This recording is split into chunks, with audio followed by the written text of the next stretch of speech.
স্বাগতম দর্শক ক্রিক ফ্রেঞ্চিতে আমি তাসফিক পলক আপনাদের স্বাগত জানাচ্ছি। বাংলাদেশ এবং ভারতের মধ্যকার যে ম্যাচ সেটি অনুষ্ঠিত হচ্ছে এবং ভারত আগে ব্যাট করে 168 রানেই তাদের ইনিংসটা থেমে গেছে। 169 টার্গেট বাংলাদেশের, কিন্তু এই ম্যাচেও আফসোসের জায়গা, একটা ক্যাচ মিস, সেটাও অভিষেক শর্মার। সেই অভিষেক শর্মাকে যদি বাংলাদেশ আউট করতে পারত, অধিনায়ক জাকের আলী যিনি অধিনায়কত্বের দায়িত্ব নিয়েছেন তিনি যদি আউট করতে পারতেন, তাহলে চিন্তা করুন একবার এই রানটা কোথায় থাকতো ভারতের। অভিষেক শর্মা যখন আউট হয়ে যান তখন ভারতের রান 112 11 ওভারে। পরের 9 ওভারে এই দলটা তুলেছে 56 রান, অর্থাৎ 54 বলে মাত্র 56 রান তুলেছে। সেটাও কি তিলক ভার্মা, হার্দিক পান্ডিয়া, সূর্যকুমার যাদব কিংবা শিবম দুবেদের মতো ব্যাটাররা থাকার পরেও। অর্থাৎ বলতেই হয় যে অভিষেক শর্মার ওই রান আউটের পর যেভাবে ঘুরে দাঁড়িয়েছে বাংলাদেশ, তাদেরকে হ্যাটস অফ। এমন বোলিংটাই চাই বাংলাদেশের দর্শকরা। এমন কামব্যাকের গল্পগুলোই আসলে বারবার করে লিখতে চাই আমরা যারা এখানে খেলা কাভার করি। এরকম কামব্যাকের গল্পগুলো বারবার করে বলতে চাই এবং দর্শকরাও এরকম কামব্যাকের ঘটনাগুলো নিজ চোখে দেখলে নিশ্চয়ই সেগুলো নিয়ে অনেক বেশি খুশি থাকেন। এবং যেমনটা বলছিলাম যে 112 রানে যখন অভিষেক শর্মা আউট হয়ে যায়, পরের 9 ওভারে তারা তুলতে পেরেছে মাত্র 56 রান এবং এর মধ্যে তারা কিন্তু উইকেটও হারিয়েছে 5টা। খুব স্বাভাবিক যে কারণে কিন্তু ক্যাপশনে লেখা যে জাকের আলী অনেক যদি ওই ক্যাচটা ধরতেন, যখন 7 বলে 7 করে তানজিম সাকিবের বলে স্নিক আউট হওয়ার সুযোগ এসেছিল অভিষেকের, সেই ক্যাচটা যদি জাকের আলী ধরতেন তবে ভারতের রান 130 হতো না ভাই, সত্যি বলছি হতো না। ওই 7 বলে 7-এর পরে লাইফ পাওয়ার পরে তিনি 38 বলে 64 রান করেছেন। অর্থাৎ এটাই বোঝা যায় যে অভিষেক শর্মা থাকলে সেটা কতটা ডেভাস্টেটিং হতো, এবং ওই রান আউটটা যদি না হতো তাহলে খুব সহজেই কিন্তু ইন্ডিয়া 200 রান পার করত। এবং দারুণ বোলিং করেছেন রিশাদ, তিনি আসলে যেভাবে বোলিং করেছেন নিশাদকে ক্রেডিট দিতে হয়, মুস্তাফিজকে ক্রেডিট দিতে হয়, দারুণ বোলিং করেছেন।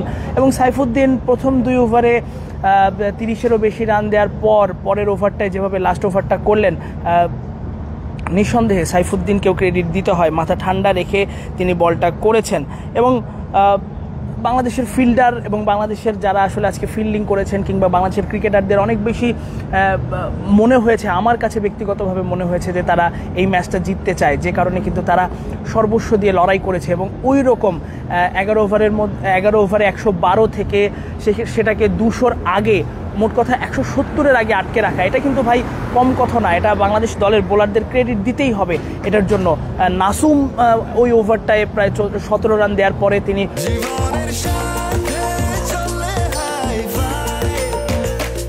স্বাস্থ্যকর অল টাইম হানিকম, সব সময় অল টাইম হেলদি লাইফ।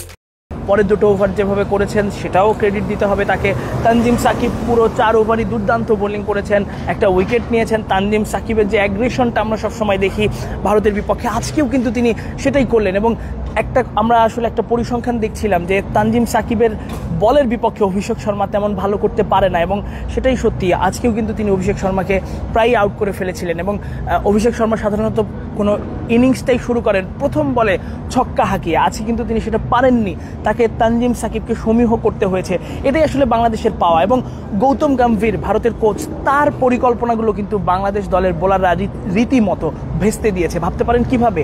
খুব স্বাভাবিক, আপনি দেখেন যে প্রথম উইকেটে 3 নম্বর ব্যাটার হিসেবে তারা কাকে নামিয়েছে? শিবম দুবে। তাদের একটাই লক্ষ্য যে দ্রুত যত সম্ভব রান করে বাংলাদেশকে দ্রুত অল আউট করে দেয়া, কিংবা বাংলাদেশকে দ্রুত 200 বা তারও বেশি রান করে বাংলাদেশকে সেটাকে আটকে রাখা। তাদের পরিকল্পনা ছিল এমনটা, এবং সেটা কিন্তু সেই পরিকল্পনা কিন্তু বাংলাদেশ দলের বোলাররা গৌতম গম্ভীরকে সেই পরিকল্পনায় সফল হতে দেয়নি।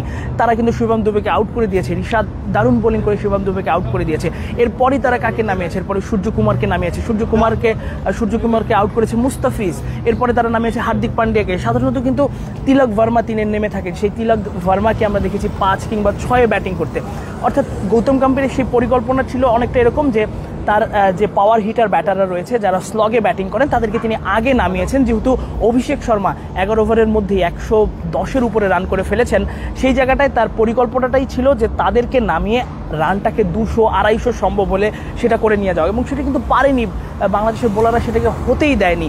এবং আপনারা যদি দেখেন যে তিলক ভার্মা যখন নেমেছেন স্ট্রাগলিং করেছেন, হার্দিক পান্ডিয়া 30-এর উপরে রান করেছেন, কিন্তু সেটা তার স্ট্রাগলিং ইনিংস ছিল, খুব সহজে তাকে কিন্তু ব্যাট চালাতে দেওয়া হয়নি। এবং তিনি থাকার পরেও যেমনটা বলছিলাম যে 9 ওভারে 54 বলে 56 রানের বেশি করতে পারেনি। যে দলটা 11 ওভারে 112 করেছিল, সেই দলটা পরের 9 ওভারে 54 বলে 56 রান করেছে। ফলে বাংলাদেশের বোলারদের ক্রেডিট দিতে হবে। এবং এই যে আমি যেমনটা শুরুতেই বলছিলাম যে এই যে ঘুরে আসার গল্পগুলো, এরকম ভারতের বিপক্ষে ম্যাচে ভারতের মতো দলের বিপক্ষে আপনার কামব্যাকটা খুব জরুরি। যে কোনো সময় যে কোনো কিছু হয়ে যেতে পারে।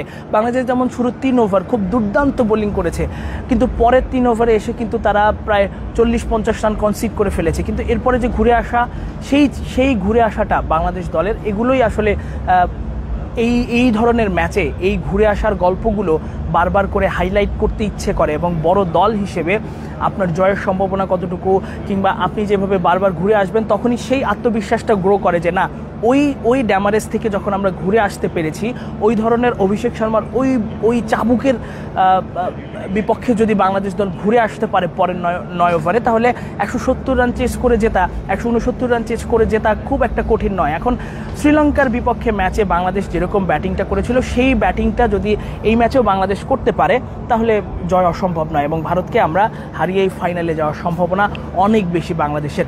তাই ব্যাটিংটা করতে হবে ঠিক যেরকম ব্যাটিংটা শ্রীলঙ্কার বিপক্ষে বাংলাদেশ করেছিল। সাইফ হাসানকে আরেকটা ভালো নক করতে হবে। আজকে ভালো ব্যাপার যে আজকে 3 জন ওপেনার বাংলাদেশে, পারভেজ হোসেন ইমন রয়েছে, তামিম রয়েছেন এবং একই সাথে সাইফ হাসান, 3 জনই কিন্তু হার্ড হিটিং করতে পারেন। এই 3 জন যদি শুরুটা পাওয়ার প্লেটা কাজে লাগাতে পারে, পাওয়ার প্লের 6 ওভারে অন্তত ওভার প্রতি 10-এর বেশি করে রান নিতে পারে, তাহলে খুব বেশি কঠিন নয়। কিন্তু শ্রীলঙ্কার বিপক্ষে যেভাবে বাংলাদেশ খেলেছিল, ঠিক সেভাবেই এই ম্যাচটা খেলা সম্ভব। এরপরে বাংলাদেশের ব্যাটিং লাইন আপটাও আসলে অনেক বড়। আমি আজকে হিসেব করছিলাম যে প্রায় 10 জন, মুস্তাফিজ বাদে সবাই মোটামুটি ব্যাট করতে পারেন। সাইফুদ্দিন ব্যাট করতে পারেন, নাসুম ব্যাট করতে পারেন, তানজিম সাকিব ব্যাট করতে পারেন, রিশাদ ব্যাট করতে পারেন। তার আগে তো টপ অর্ডার, মিডল অর্ডার মিলে আরও 5-6 জন ব্যাটসম্যান রয়েছেন। সো এই রানটা চেস করা, এবং নিশ্চয়ই আপনি ভারতের মতো দলকে যখন 170 রানে আটকে রাখবেন, তখন আপনার সেই আত্মবিশ্বাসটা বেড়ে যাবে এবং জয়টা খুব বেশি সম্ভব যদি বাংলাদেশ দল শুরুটা ভালো করতে পারে, পাওয়ার প্লেটা কাজে লাগাতে পারে, তাহলেই বাংলাদেশের জয়টা সম্ভব। নিশ্চয়ই সেটা আমি বিশ্বাস করি, দর্শকরাও বিশ্বাস করেন এবং ক্রিকেটাররাও বিশ্বাস করেন। এতক্ষণ আমাদের সঙ্গে থাকার জন্য ধন্যবাদ। ম্যাচ শেষে আবারও আপনাদের সঙ্গে যুক্ত হব এবং আপনারা কমেন্টে জানাবেন যে আসলে এই ম্যাচটা বাংলাদেশের জয় সম্ভব কিনা। ধন্যবাদ।